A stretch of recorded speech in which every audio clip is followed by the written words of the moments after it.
आशीष, good morning. Harshita, good morning. पहली बात तो यह है कि कल जो भी मैंने कल्पना की थी कि निफ्टी बैंक कहाँ खुलेगा, कैसे खुलेगा, ये एचडीएफसी बैंक भी मतलब उस ट्रेजेक्टरी से इतना बाहर खुला कि लॉजिकली किसी ने ट्रेड करना मुश्किल था। वो कल्पना शक्ति जो थी ना, उससे बाहर था। हम कहाँ सोच रहे थे, वो कहाँ किस क्लस्टर में खुला। आशीष, डेटा पे आऊँ, आपकी बात बिल्कुल सही। आज बैंक्स को ही डिस्कस करते हैं। आशीष, याद रखिएगा, निफ्टी एचडीएफसी बैंक, अगर मैं सिर्फ टेक्निकल्स को मानूं तो अभी ये 1450 तक का डाउनसाइड दिखाने में सक्षम है। जिस प्रकार की सेलिंग है, चार्टिकली जो प्लेस्ड है, हिस्टोरिकली बहुत खराब सर्कमस्टेंसेस में एचडीएफसी बैंक ने अपने 100 वीक एक्सपोनेंशियल मूविंग एवरेज को छुआ है, बहुत आराम से कंफर्टेबली छुआ है, और वो एवरेज इस वक्त प्लेस्ड है 1450 के आसपास। अब आते हैं, देखिए, पूरी रणनीति, चाहे वो निफ्टी की हो, चाहे वो निफ्टी बैंक की है, वो सारी की सारी रणनीति घूम रही है एचडीएफसी बैंक के इर्द गिर्द। निफ्टी का चार्ट लेके आता हूं, निफ्टी बैंक का, माफ कीजिएगा आशीष। कल हमारा जो क्लोज निफ्टी बैंक का आया है, ये 50 डे एक्सपोनेंशियल मूविंग एवरेज के नीचे आया है, याद रखिएगा।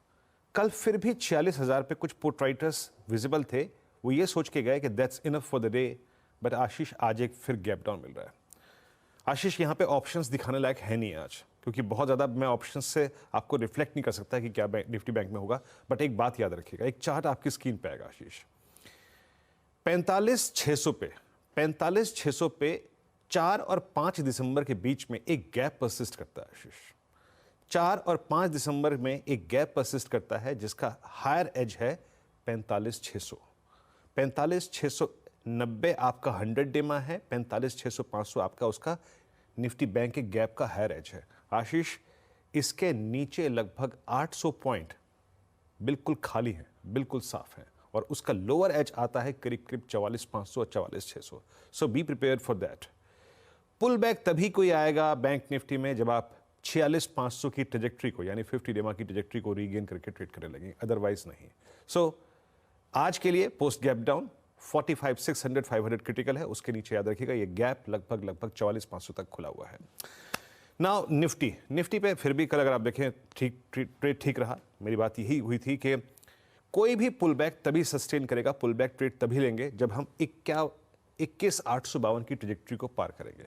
21,840 कोलैप्स हो गया, we will go short below 780 750 and we will carry short if close comes below 750। Ashish, यहां पे कल क्लोज आया 20 डे एक्सपोनेंशियल मूविंग एवरेज पे। एक बार जरा आप ऑप्शन राइटर्स को देखिए जो इस एक्सपायरी के हैं, जिस दिन की हम बात कर रहे हैं।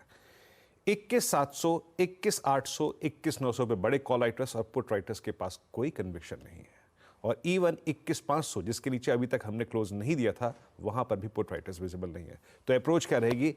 अगर आपके पास कल के शॉर्ट हैं, याद रखिएगा कल के शॉर्ट हैं, तो ठीक है, लेवल्स लिखा है स्क्रीन पे। बेस वन क्या है? इट्स 21,433। ये हमारा पिछले 2 हफ्तों का एक स्विंग लो है आशीष। यहां पे अपने ट्रेड को चेक कीजिएगा, बट अगर ये रेंज कोलैप्स हो रही है, in that case we are preparing ourselves for 21,366, 323 और 271 on the down side. Nifty में अगर गैप डाउन के बाद 21,500 पे और 21,600 पे कॉल राइटर हो जाएं, तो वो जो रजिस्टर्स 21,700 का है, वो नीचे आके अब करीब करीब 21,500 के जोन में आ जाएगा। So trade accordingly. But Ashish, आज का फियर है निफ्टी बैंक का वो करीब 800 पॉइंट का गैप। आशीष।